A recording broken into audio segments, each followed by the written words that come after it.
Po teroristinio išpuolio Berlyne dirbusi kolegė Aistė Valiauskaitė jau mūsų studijoje prieš porą valandų nusileido lėktuvas. Sveika.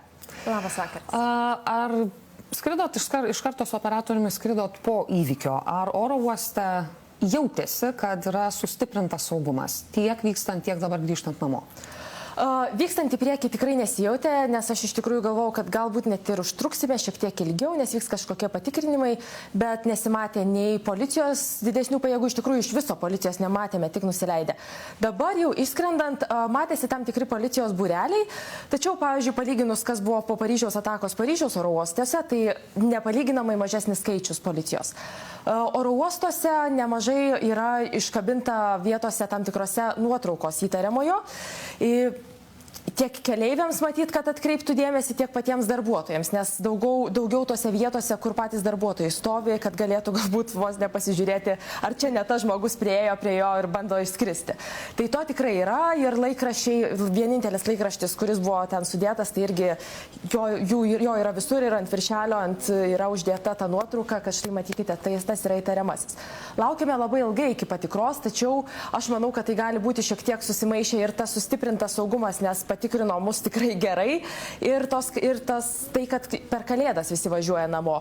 Tačiau taip, patikrinimas buvo ganėtinai nuodugnus, ten kiekvieno daikto mūsų kuprinėse netraukė, neieškojo, bet tikrai gerai apžiūrėjo, tikrai neskubėjo, nors eilė didelė, bet tikrai neskubino tos eilės, kad jį eitų greičiau oro uostuose.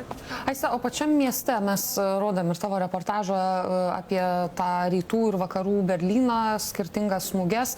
Ar yra mieste kažkur riba, kur baigėsi ta dalis, kur gedi ir ta, kuri, kaip ir turistai sakė, mes atvažiavom išleisti pinigų, negi čia dabar gyvenimas sustoja?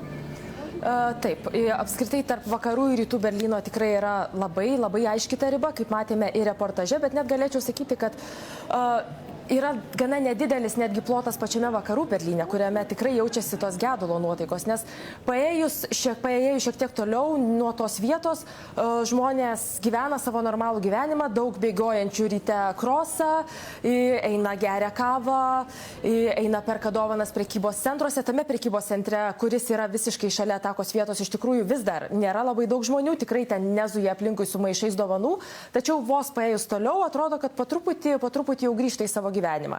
Toje pačioje vietoje tai tikrai, kad yra visiškai tyla, ramybė, atrodo, net yra baisu šiek tiek pasakyti kažką garsiau, nes atrodo, kad tu čia šauki vos ne per visą aikštę.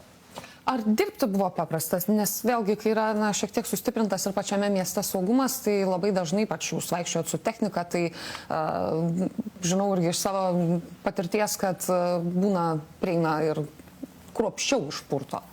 Ne, iš tikrųjų dėl to problemų nekilo. Ką iš tikrųjų girdėjau, ko pati negaliu nei patvirtinti, nei paneigti, bet gyvenantis Vokietijoje sakė, kad mūsų policija iš tikrųjų ne visada, kartais pažiūri gana aplaidžiai ir neatidžiai į kažkokius asmenys, į kažkokius žmonės, gal po šitos atakos kažkas pasikeis, bet jie sakydavo, kad kartais numoja ranka ir šiek tiek pritingi. Vėlgi, kaip sakau, čia yra jų nuomonė, negaliu patvirtinti ar paneigti, bet tikrai policija kiek gali, tiek leidžia dirbti, kiek gali, tiek leidžia ir žmonėm paprastiem vaikščioti, ne tik žurnalistam, kurie ten dirba, tiesiog eiti, kad patogiau jiems būtų praeiti, pasiekti tam tikras vietas. Tikrai nėra siunčiami per visą miestą, nėra visos gatvės užtvertos, buvo užtverta ta gatvė iš karto po atakos ir, kaip esu minėjus anksčiau, mes buvom taip pat nuodugniai patikrinti, kad galėtumėm į ją įvažiuoti, bet po patikrinimo įvažiavom ir nebebuvo jokių problemų.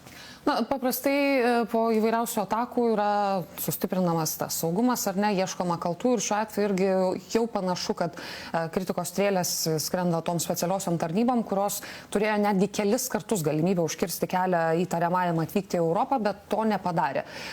Iš tavo pasakojimo suprantu, kad žmonės užuot ten protestuoti ir mitinguoti po jų langais, vis dėlto gyvena savo gyvenimą, ar ne, bėgioja, perka dovanas, ruošiasi šventėm. Ar galima sakyti, ar susidarė tau toks įspūdis, kad europiečiai vis dėlto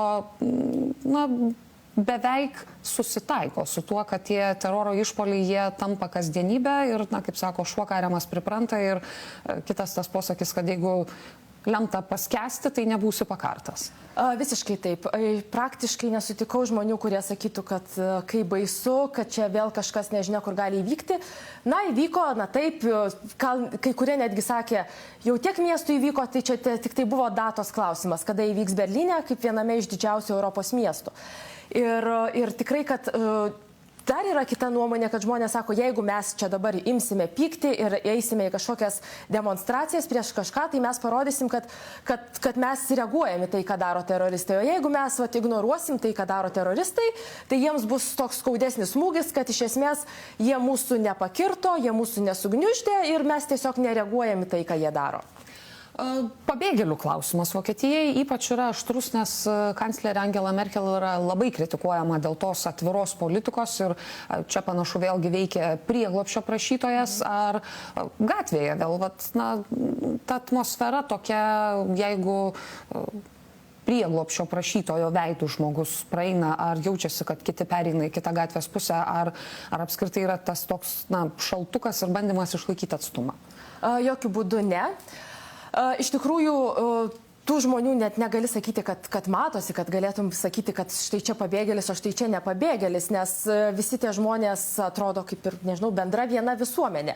Tai galbūt tarp jų ir buvo kažkurie pabėgėliai, bet to tikrai nesimatė. Tai vadinasi, tie, kurie buvo ir jeigu jie ten buvo, tai jie tikrai yra gerai integravėsi, gerai integruoti ir taip pat